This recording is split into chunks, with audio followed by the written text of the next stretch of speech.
This episode is brought to you by Indeed. When your computer breaks, you don't wait for it to magically start working again. You fix the problem. So why wait to hire the people your company desperately needs? Use Indeed's sponsored jobs to hire top talent fast. And even better, you only pay for results. There's no need to wait. Speed up your hiring with a $75 sponsored job credit at Indeed.com/podcast. Terms and conditions apply.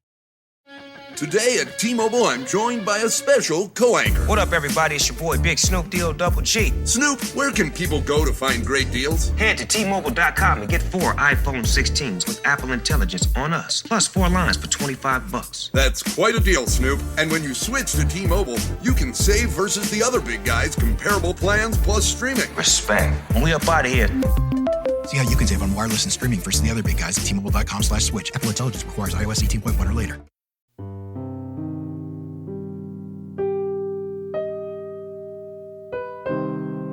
You're listening to The Wrong Station Pledge Drive. The Wrong Station is only possible with the support of listeners like you.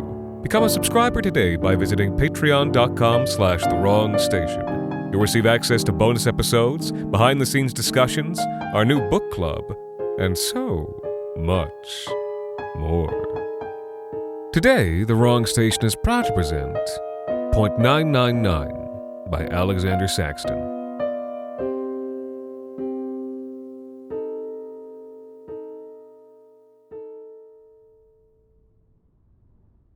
When Callie and I got engaged, my mom told me to come by and take a look at some of the gold she had. It's cheaper to get rings made if you already have the gold, she told me.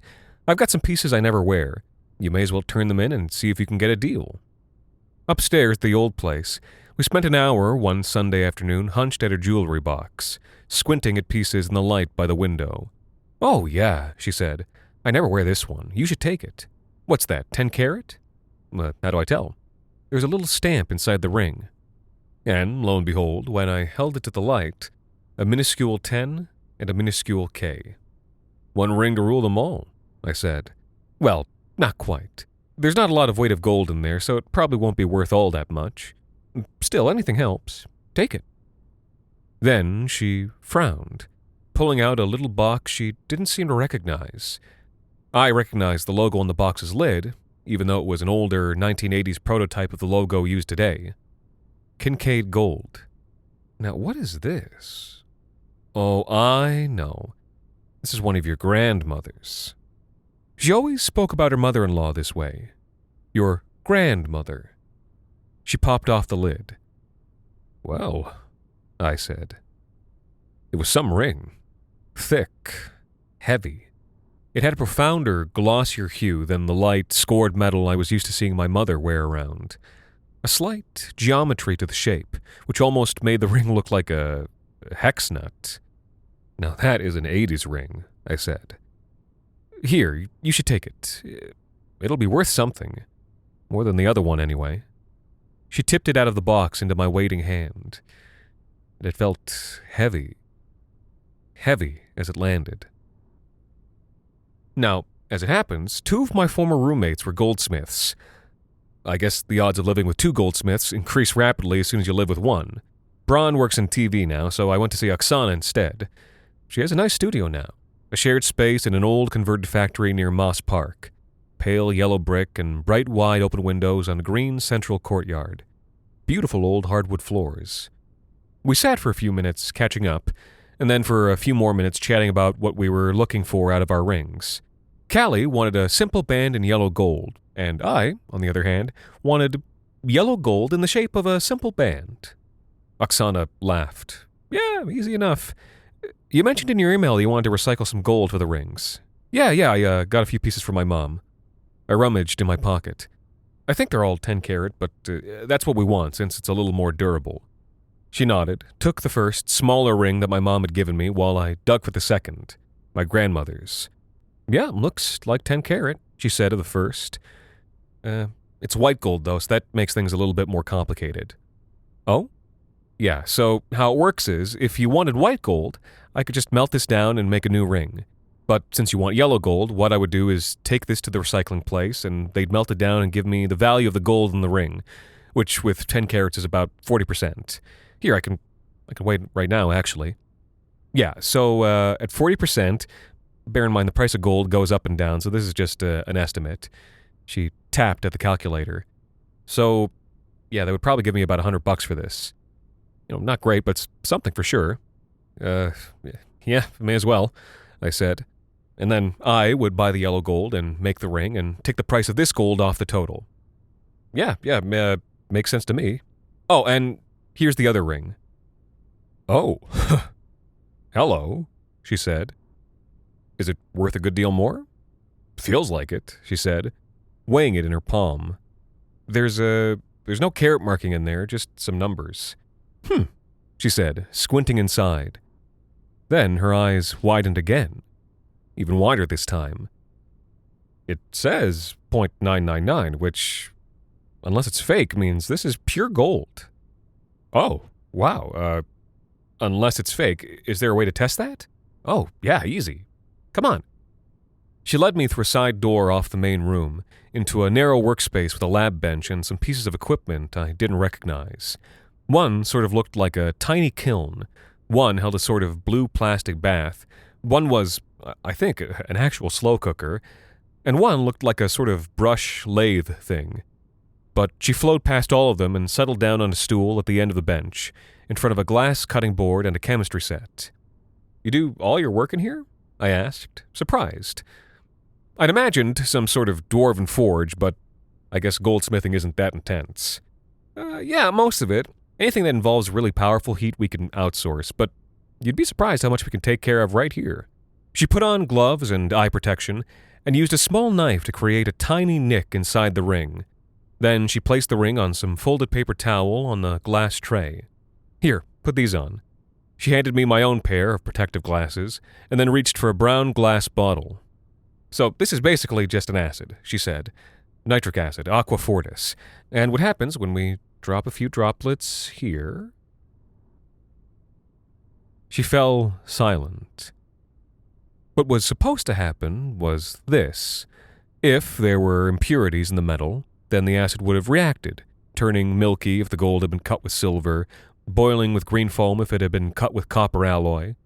If the gold was pure, nothing should have happened. But what did happen was this. The moment she dropped that bead of aqua fortis on the cut, the ring began to bleed. And I'm not speaking metaphorically here. First, it looked like the drop had just changed color to a brilliant red. But then another drop seeped out, and then a third, and then all of a sudden a steady bleed was gushing forth, soaking the paper towel, spilling out across the glass cutting board. And then, as the flow of the blood increased, that nick in the ring yawned wider, and the flow of blood redoubled, and it was like watching the video of a tsunami, where a few inches of water rolls across the tarmac, and then all of a sudden it's unfolded on itself and 18-wheelers are spinning downstream. In this case, suddenly the counter was awash with blood, and it was pouring over the edge to spray the hardwood floor and redden the white soles of my running shoes. All of a sudden the blood was a millimeter deep, and as the flow redoubled and redoubled again, and the nick in the ring yawned wider, something was moving in there, inside the gold. Something fluid and muscular, and so blood-coated you couldn't be sure whether or not it was made out of blood, and it was pushing itself against the gap, striving and widening and trying to get out. The room was filling with a smell, not just the slaughterhouse stink of so much blood, not just the chemical reek of burning acid, but something earthy underneath all that, something fecal and rich and putrid, and nonetheless strangely compelling. And the noise of spraying blood whitened into a kind of high-pitched static that made me stagger back against the wall, footsteps spattering as I blinked and shook my head at the black spots in my vision and wondered if I was even awake, if what was happening was even happening at all. Oksana, to her credit, didn't even flinch. She'd grown up in Ukraine. Things were different there, I guess. Without hesitating for one heartbeat, she undid the brown glass jar and seized the ring with a small pair of metal tongs. It howled and sprayed as she lifted it into the air. The front of her shirt reddened with sprayed blood, and The something inside the ring bulged outward against the nick and seemed like it was about to burst forth when she dropped it inside the bottle's mouth and slammed the seal shut tight. That static noise cut out abruptly, wetly. That rich and fecal understench faded quickly until the room just stank of open cuts. A few drips of blood dropped from the counter to the floor. Other than that, the room was quiet. Oksana wiped a drop of blood from the black pleather seat of her stool and sat back, letting out a deep sigh. "What?" I asked her. "Just happened?" "I don't really know." She sounded shaken but in control. She picked up the jar, peered into it, and swirled the acid round. "I've only seen that happen once before. I just did what the person I was with did then." And it seemed to have worked. She held the bottle out to me, and through the hazy glass, all that could be seen inside was clear fluid and reddish fumes. At the bottom of the bottle, one perfect, untouched ring of gold. "What does it mean?" "Again," she said, "I don't really know." She was only a goldsmith, not an alchemist, and any theories I've developed since then are strictly my own. "I'll tell you this, though," she said, setting down the jar again. "That's real gold, all right, and it's a valuable piece. If you'd like, I could melt it down and make both wedding rings." "Huh. I think," I said, "I think we better trade it in instead."